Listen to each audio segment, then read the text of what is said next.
Good morning, ladies and gentlemen. Welcome to Jan Ki Baat. Today in Jan Ki Baat, we'll be having this exclusive interview where we have Dr. Mukul joining us from Singapore. He's a professor at Lee Kuan School of Public Policy, and he'll be talking about how GST will impact the Indian economy. And my first question to Dr. Usher was that how does he see the GST bill in the larger context of the impact on the Indian economy? The GST, as the name implies, is a tax on goods and services together rather than taxing them separately. There will be only one rate of GST for the states, all the states and union territories on a uniform basis, and one rate of GST for the central or the union government.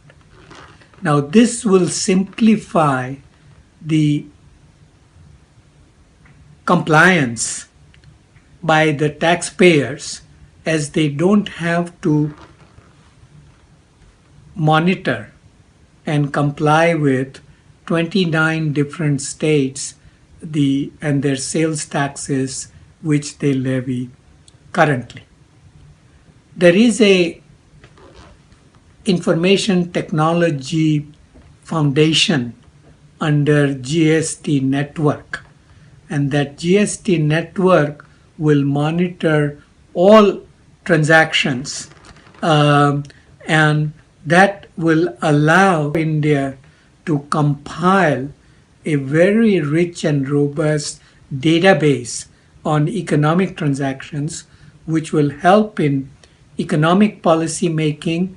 It will also help in the compliance of income tax and other taxes. There is a proposal for the GST Council in which the union government will have 1/3 of the voting power, and all 29 states will be members, and their combined voting share will be 2/3. So GST Council will be the one that will decide on the details of the design of the GST. So that is a very unique way that India has designed to pursue the goals of cooperative federalism and to ensure that the underlying rationale and objectives of GST are maintained. We've talked about the indirect tax reform. I want to take your attention forward to the direct tax reforms. When can we expect that in the country the direct tax reforms start happening? Because ultimately we have to expand the tax base, and when can we see that becoming more progressive? The immediate focus of the policymakers is indeed on reforming the taxes on domestic goods and services, which is the GST. So as GST gets implemented and as we gain more experience with it, the next item on the tax reform agenda is going to be the direct taxes code. And that is where the income tax and others will get revisiting.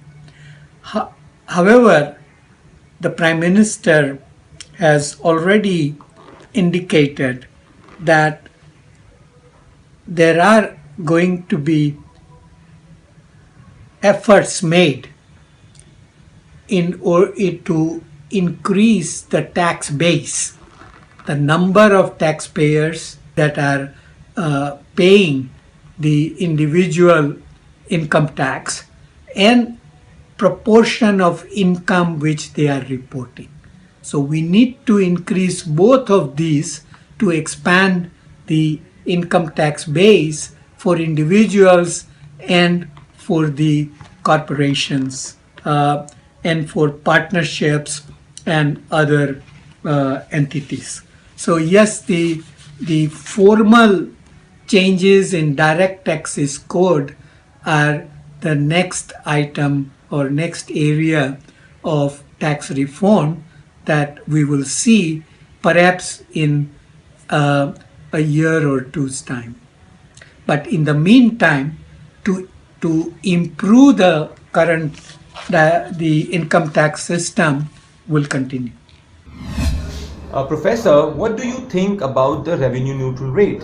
When there was a debate in the parliament, and one of the parties said that the revenue neutral rate should be mentioned in the constitution as a constitutional amendment, and there should be a cap on the revenue neutral rate because it would lead to an impact on inflation in the Indian economy if the rate of the GST is very high. For any tax, an important part of the tax design is the base on which the tax is levied and the tax rate. Now, what should the base be and what should the rate be is dependent upon policy objectives. It is dependent upon the current economic situation and the areas or the trade-offs which the government wants to make. So capping the rate in the tax bill or in any other manner on an a priori basis is not a good idea. The government must retain flexibility, albeit with consensus, to vary the rates according to the circumstances. Now, the capping at the 18% rate, the rate for India's GST should not be determined on the basis of how much revenue does the current, admittedly very distorted tax system provides. The rate set should be based on what is required to sustain India's competitiveness in the global markets. Many of our Asian competitors have rates which are in the range of 10 to 12%. The OECD average rate is 18.6%. So the rate, if India starts out with somewhere around 18%, would be a reasonable compromise between the various trade-offs of revenue, of international competitiveness, neutrality among goods and services. It will be a reasonable trade-off among them.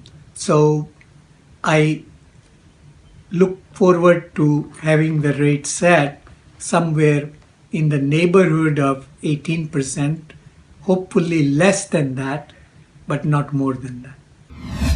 My last question to you, Professor, is that it's always said in the media that the Indian Parliament is fractured, it does not rise to the occasion. So do you see that the current debate in the Parliament, where all the parties unanimously voted for the GST, represents the maturity in the Indian politics, or what is your take on that? Now that the constitutional amendment has passed, the focus will be on the GST bill.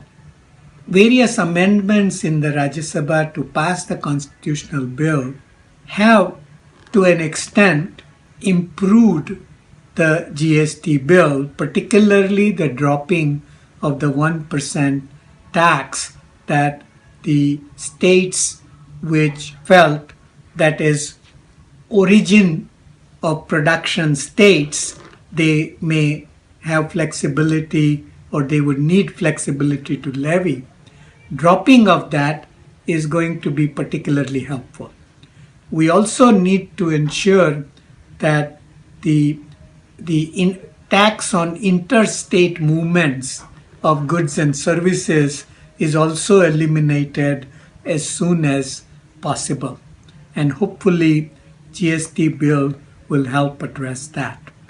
I think the bill will also need to address the transition provisions and to try to see that the user friendliness, compliance cost, which are particularly high for small and medium enterprises, are kept in mind in revising the GST, the current model GST draft bill, so that when the final bill is presented in November 2016, there will be several improvements that will be evident.